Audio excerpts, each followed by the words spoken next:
So hello mga boss, Louie Toribio, isa akong CAD operator.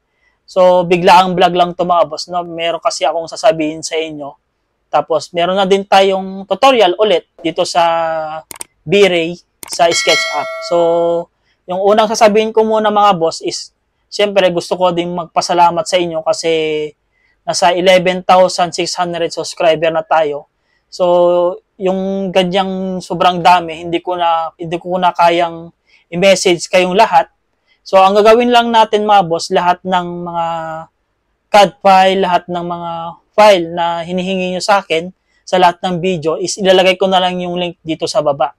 So, pagka-click nyo yung link, mapupunta kayo sa website mga boss, mag-sign in lang kayo doon, tapos pwede nyo nang i-download lahat ng mga CAD file at mga file pa na hinihingi nyo sa akin para hindi na tayo mahirapan. Kasi parang yung iba, hindi ko na nare-reply na yan din.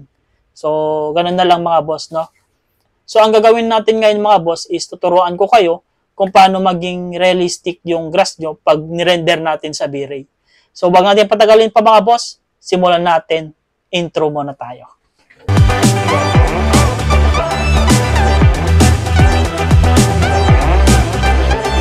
So, bago tayo magsimula mga boss, kailangan muna natin ng materials na realistic. So, sa akin mga boss, ito yung mga ginagamit ko. So, gusto ko lang ipakita sa inyo yung mga ginagamit kong mga materials. Yan, ito. So, yung wood floor. So, ito, naka-realistic na kasi siya. Yan, sobrang dami yan mga boss. Kung magsawa kayo kung ano yung mga gusto nyong mga materials na ilalagay dun sa model nyo. Kung gusto nyo itong mga boss, meron akong video dito kung paano siya ilagay dito sa V-Ray mga boss. So, panoorin nyo lang yung video ko tungkol dito sa materials. Kung paano siya i-insert sa V-Ray mga boss. Ito, how to start in V-Ray. So, pag napanood nyo yan, na-download nyo na itong materials mga boss, na-add nyo na dun sa V-Ray nyo. So, ito na yung makikita nyo dito mga boss. Ito na itong mga materials. So, unang gagawin natin mga boss, ito, papalitan na natin ng, so ito mga boss, papalitan natin ng mas realistic na grass.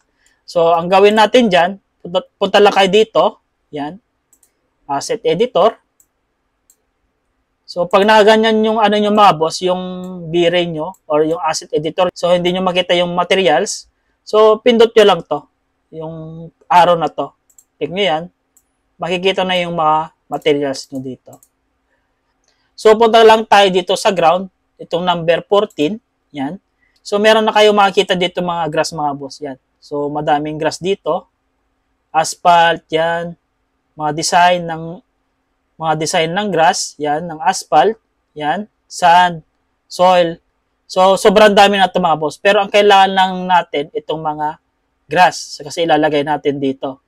So, try natin tong grass na to. Yan. I-click nyo lang yan. Tapos, right-click, add to scene, para ma-add siya dito. So, na-add na siya. Automatic na din dito sa materials natin na mag-a-add din. Yan. So, nag-add na siya. So, minimize lang natin to. So, etong materials na to, i-add natin dito. Yan. So, na-add na siya dito mga boss.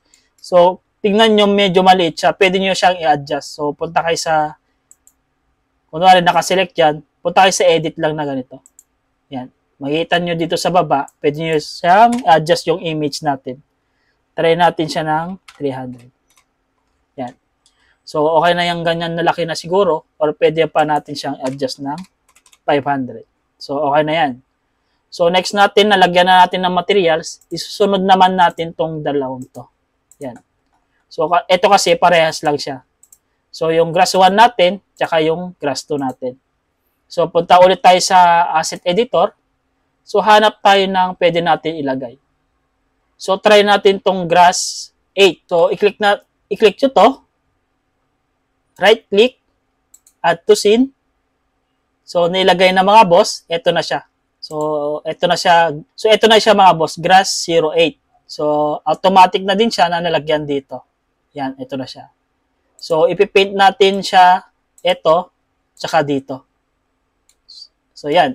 So, nalagyan natin ng materials dito sa dalawang grass natin.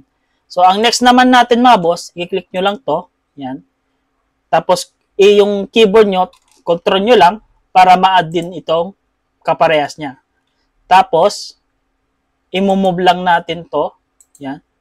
Pag ganyan mga boss, i-control nyo lang. Yan. Control para makopy siya. Yan. Next natin, i-highlight lang natin to. Yan. Right click, make component ang gawin nyo. Yan. Create. Yan. So, meron na tayong yung grass 1 natin. So, yung grass 2 naman natin, click nyo to. I-move lang natin siya.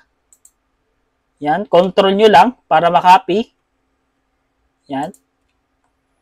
Tapos, i-highlight ulit natin. Same procedure. Highlight. Right click. Make component. So, meron na tayong yung grass 1 tsaka grass 2. So, itong grass 1 natin mga boss, i-click nyo lang to. Tapos, punta kayo sa V-Ray object nyo. Ito. Tapos, perong parang symbol dito na parang grass. I-click nyo lang yan.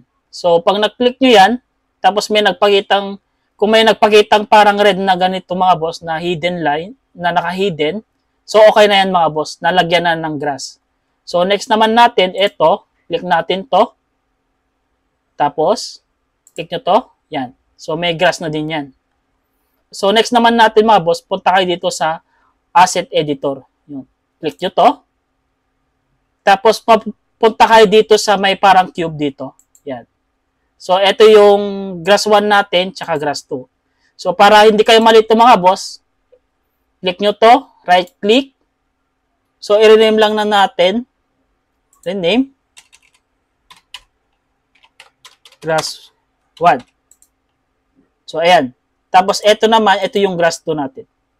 Rename. Grass 2. Yan. So, nakaganyan siya mga boss, no?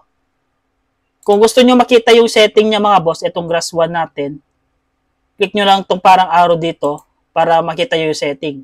So, yung setting naman mga boss, okay na tong setting na to. So, yung length naman, pwede nyo siyang i-5. Yan. Ito naman, okay na to mga boss.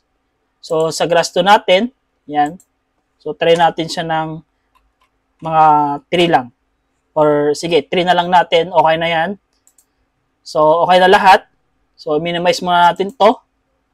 Tapos, pwede na natin tong i-move dun sa pinagkuhanan natin or pinagkapihan natin. So, eto yun. Yan. Tapos, eto naman, ilalagay natin dun sa... So, ilalagay naman natin siya dito. Yan. Pag i-render natin ito mga boss, parang totoo na yung grass natin. So, try natin siyang i-render mga boss. So, mga ganitong position. So, try natin siyang i-render. So, yan mga boss, na-render na yung grass natin. So, ganito na yung kakalabasan ng grass natin mga boss. Kung makikita nyo, medyo realistic na siyang tingnan. Yan. So, ito, nagre-render pa kasi dito banda. So, ito na yung final render niya mga boss. Yan. So, makikita nyo. Yan. So, makikita natin mga boss. Yan. Meron na siyang parang grass talaga. Yan. So, ganun lang yung gawin nyo mga boss para yung rendering nyo sa grass is mas realistic tignan. So, wag lang yung parang nilagyan nyo lang ng materials dito sa grass nyo. Compare yung materials lang nilagay mo na plain. So, wala siyang ganito. So, mas maganda na ganito yung gawin nyo para yung model nyo or yung mga ginagawa nyong bahay. So, mas magandang tingnan. So, hanggang dito na lang mga boss. Paalam na.